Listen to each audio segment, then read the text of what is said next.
इसी आरजेडी को 1990 में मुसलमानों ने वोट दिया और इक़्तिदार तक पहुंचाया, 95 में, फिर 2000 में।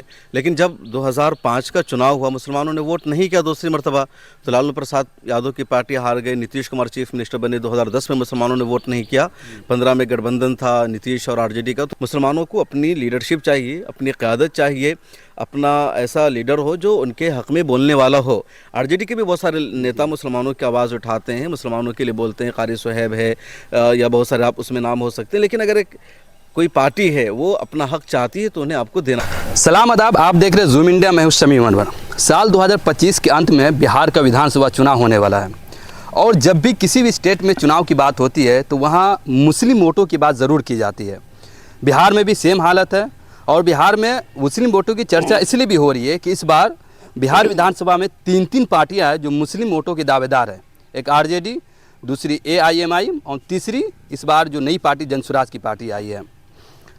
तो अब देखना यह है कि इस बार मुस्लिम वोट किस तरफ जाते हैं, उनका रुझान किस तरफ होता है। इसी सारी चीज़ों पर चर्चा करने के लिए इस वक्त हमारे साथ वरिष्ठ पत्रकार शम्स तबरेज़ साहब हैं जो फ़िलहाल बिहार के सरजमीन पर आए हुए हैं। इनसे बिहार की जो राजनीति के, बिहार की जो सियासत उस पर बात करेंगे। और सर, बहुत शुक्रिया आपका। सबसे पहला सवाल यही है कि इस बार जो बिहार का विधानसभा चुनाव होने वाला, सबकी नज़रें मुस्लिम वोटों पर ही है। आपको क्या लग रहा है इस वक्त मुस्लिम को किस तरफ जानी चाहिए और उनका मुद्दा क्या होनी चाहिए? अस्सलाम वालेकुम रहमतुल्लाहि व बरकातहू। सबसे पहले आपका खैर मक़दम है हमारे गरीब खाने पर। ये हमारे आबाई वतन में तशरीफ़ लाए हैं बिहार में, और ईद उल अज़हा की भी सब लोगों को पुरखुलूस मुबारकबाद। जो सवाल है शमीम बहुत अहम है आपका कि बिहार इलेक्शन बहुत नज़दीक आ गया है और तमाम पार्टियों की मुस्लिम वोटों पर नज़र है, और सवाल यह है कि मुसलमानों को क्या करना चाहिए। मेरा मानना यह है कि इस देश की जो सियासत है आज़ादी के बाद से लगातार हर एक पार्टी ने मुसलमानों का वोट मुसलमानों को डरा कर के लिया है, मुसलमानों को खौफज़दा करके लिया है। और हर इलेक्शन में मुसलमान यही सोच कर वोट करता है कि हमें फ़लाँ को इक़्तिदार से हटाना है, उसको सत्ता में आने से रोकना है, किसी से डर कर वोट करना है। तो अब मुसलमानों का जो माइंड है, मुसलमानों का जो नज़रिया है, बदलना चाहिए। हर एक पार्टी मुसलमानों को इस्तेमाल करती है, मुसलमानों का वोट लेना चाहती है, लेकिन जीतने के बाद वो पार्टी मुसलमानों के लिए कुछ भी नहीं करती है। पिछले 70 सालों का रिकॉर्ड ये बता रहा है कि मुसलमानों ने हर एक शख्स को वोट किया, उन्हें इक़्तिदार तक पहुँचाया, और वो लोग सत्ता हासिल करते रहे, इक़्तिदार हासिल करते रहे, अपनी कम्युनिटी को वो मजबूत बनाते रहे।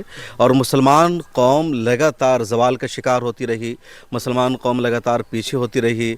और अब नतीजा ये है कि मुसलमान कौम किसी मुद्दे पर, किसी इशू पर बात करने के भी काबिल नहीं है। तो मेरा मानना ये कि मुसलमान वोट को तो सभी लेना चाह रहे हैं, लेकिन मुसलमानों को अपना वोट किसी और को देने के बजाय ख़ुद को देना चाहिए, ख़ुद के एम्पावरमेंट के लिए देना चाहिए, ख़ुद की तरक्की के लिए देना चाहिए। जो मुसलमानों के मुद्दों पर बात करे, जो मुसलमानों के इश्यूज़ को उठाए, जो मुसलमानों के मसाइल को रेज़ करे, उन्हें मुसलमान वोट करेंगे। मुझे तो लगता है कि अब यही होगा, क्योंकि मुसलमानों में बेदारी आई है, मुसलमानों का जो शोर है वो जाग रहा है। तो इस मरतबा ये तब्दीली ज़रूर आएगी। लेकिन सर, एक चीज़ ये भी देखा गया है कि जो मुस्लिम वोट है वो पूरे के पूरे निर्भर होते हैं आरजेडी पे, लालू यादव पे। तो इस बार जो एमआईएम, जो मुस्लिम की बड़ी पार्टी मानी जाती है, वो भी बिहार में एंट्री कर चुकी है और उन्होंने प्रस्ताव भी दिया है लालू प्रसाद यादव की टीम में गठबंधन करने का। तो आपको क्या लग रहा है, ये गठबंधन हो सकता है? अगर हो जाएगा तो इसका पॉलिटिकल इम्पैक्ट क्या होगा? देखिए, ऐसा नहीं कि मुसलमानों का वोट हमेशा आरजेडी को गया है। इसी आरजेडी को 1990 में मुसलमानों ने वोट दिया और इक़्तिदार तक पहुंचाया, 95 में, फिर 2000 में। लेकिन जब 2005 का चुनाव हुआ, मुसलमानों ने वोट नहीं किया दूसरी मरतबा, तो लालू प्रसाद यादव की पार्टी हार गई, नीतीश कुमार चीफ मिनिस्टर बने। 2010 में मुसलमानों ने वोट नहीं किया, 15 में गठबंधन था नीतीश और आरजेडी का, तो वोट किया। 2020 में आरजेडी को अच्छा खासा वोट मिला। अब जो अभी मौजूदा चुनाव है 2025 का, तो इसमें आपने बताया कि एक तरफ आरजेडी, कांग्रेस और कुछ और पार्टियां होगी जो अलायंस में है, दूसरी तरफ इंडिया का अलायंस है जिसमें जनता दल यूनाइटेड है, बीजेपी है, चिराग पासवान है, कुछ और पार्टी हो सकती है। और एक तीसरा अलायंस भी बन जाता है, पिछले बार भी बना था। एक अलायंस असदुद्दीन ओवैसी ने बनाया था, उपेंद्र कुशवाहा को उन्होंने चीफ मिनिस्टर का फेस बनाया था। एक अलायंस पप्पू यादव और एसडीपीआई ने मिलकर बनाया था, उसमें पप्पू यादव को चीफ मिनिस्टर का फेस बनाया गया था। कुछ और लोग भी चुनाव लड़ रहे थे। अब इस मरतबा एमआईएम दोबारा मजबूती से चुनाव लड़ रही। पिछली मरतबा एमआईएम यानी 2020 में 5 सीटों पर जीत हासिल की थी एमआईएम ने, और एमआईएम की बड़ी कामयाबी थी। हैदराबाद के बाद बाहर एमआईएम को पहली मरतबा किसी स्टेट में इतनी बड़ी जीत मिली थी। और जो लोग कह रहे थे कि ऑल इंडिया मजलिस इत्तेहादुल मुस्लिमीन का ग्राउंड पर कोई वजूद नहीं है, या उसके पास वोटर्स नहीं हैं, या पार्टी वोट कटवा है, वो चुनाव जीत नहीं सकती है, लेकिन सीमांचल में 5 सीटें जीत करके ऑल इंडिया मजलिस इत्तेहादुल मुस्लिमीन ने अपना मजबूत वजूद दर्ज कराया था और साफ मैसेज दिया आरजेडी को भी, दूसरी पार्टियों को भी, कि अगर तुम लोगों को ये लगता है कि मुसलमानों का वोट सिर्फ आरजेडी को ही मिलेगा या किसी कांग्रेस को मिलेगा, किसी और को नहीं मिलेगा, तो ऐसा नहीं हो सकता है। तो एआईएमआईएम साबित कर चुकी है कि बिहार में उसके पास वोटर है और लोग सब पार्टियों से ठगे जा चुके हैं, उनका ट्रस्ट नहीं है, तो इनको वोट मिलेगा। दूसरी तरफ कुछ और लोगों ने भी अपनी जो है एक मजबूत पकड़ जाहिर की है। अब जो इन दिनों जो बहस हो रही है, एआईएमआईएम के जो सदर हैं बिहार में अख्तर उल ईमान, उन्होंने मांग की है गठबंधन से, आरजेडी से, कि वो उनको अपने अलायंस में शामिल करे, वरना पिछली बार इन्होंने 5 सीटों पर जीत हासिल की थी, इस बार और ज़्यादा सीटों पर जीत हासिल कर सकते हैं। तो नुकसान किसका होगा? आरजेडी का होगा, और जनता दल यूनाइटेड और बीजेपी के अलायंस को आगे बढ़ने का मौका मिलेगा, वोटों की जो तकसीम होगी, क्योंकि सीमांचल का जो भी एरिया हो गए, बल्कि जहाँ जहाँ भी ऑल इंडिया मजलिस इत्तेहादुल मुस्लिमीन का नुमाइंदा खड़ा होगा, वहाँ आरजेडी या कांग्रेस का भी नुमाइंदा खड़ा होगा, और जो वोट बंटवारा होगा तो वो सेम वोट होगा जो आरजेडी को जाने वाला होगा, एमआईएम को जाएगा, एमआईएम का होगा जो आरजेडी को जाएगा। बीजेपी का वोट कटने वाला नहीं है, तो वोटों का बंटवारा होगा, बीजेपी का फ़ायदा होगा। और समझदारी की बात यह है कि ये लोग अलायंस आपस में कर लें तो कुछ ना कुछ, जैसे पिछली बार नहीं हो सका, लगातार कोशिशें हुई, और पिछली बार अख्तर उल ईमान ने साबित कर दिया कि 5 सीटों पर उन्होंने जीत हासिल की है। तो आरजेडी को भी चाहिए कि अपने रवैये को तब्दील करे, एआईएमआईएम के नेताओं के साथ बैठकर बातचीत करे, कुछ ना कुछ हल निकाले, क्योंकि अगर ये लोग आपस में नहीं बैठेंगे, कोई गठबंधन अगर नहीं बनेगा, तो मुमकिन यह है कि वोटों की तकसीम होगी, बीजेपी इसका फ़ायदा उठाएगी, और हर पार्टी चाहती है कि वो इक़्तिदार में आए। अगर आरजेडी ये चाहेगी कि सिर्फ वो मुसलमानों की बात करेगी, असदुद्दीन ओवैसी मुसलमानों की बात ना करे, अख्तर उल ईमान मुसलमानों की बात ना करे, तो ये नहीं हो सकता है।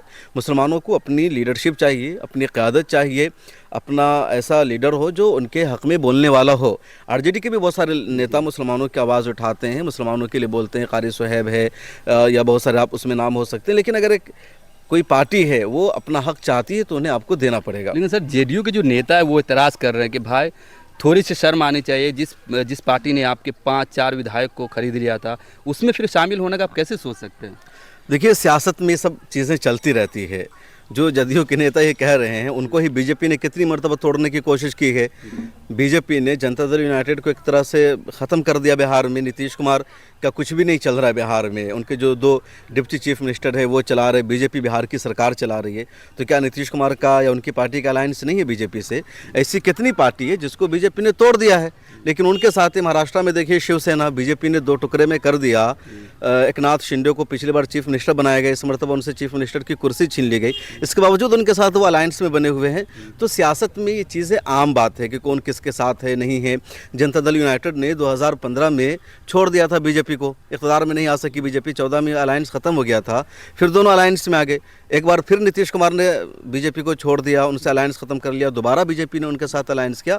तो अगर कोई किसी के उम्मीदवार को तोड़ता है, किसी के एमएलए को अपने साथ मिलाता है, फिर वो दोस्ती करते, तो ये ज़्यादा अहम नहीं है। इंडिया की सियासत में, पॉलिटिक्स में विचारधारा अहम है कि आपकी आइडियोलॉजी क्या है, आपकी विचारधारा क्या है, और 2 ही विचारधारा की पार्टी इस वक्त इंडिया में मजमूई तौर पर एग्जिस्ट कर रही है। मतलब डिफरेंट सबके थोड़ा थोड़ा, लेकिन वाज़ेह तौर पर 2 है। एक विचारधारा वो है जो देश के दस्तूर और आइन को मानता है, जिसका एजेंडा यह है कि जो हमें आज़ादी मिली 15 अगस्त 1947 को, तो उस आज़ादी को बचा कर रखना है।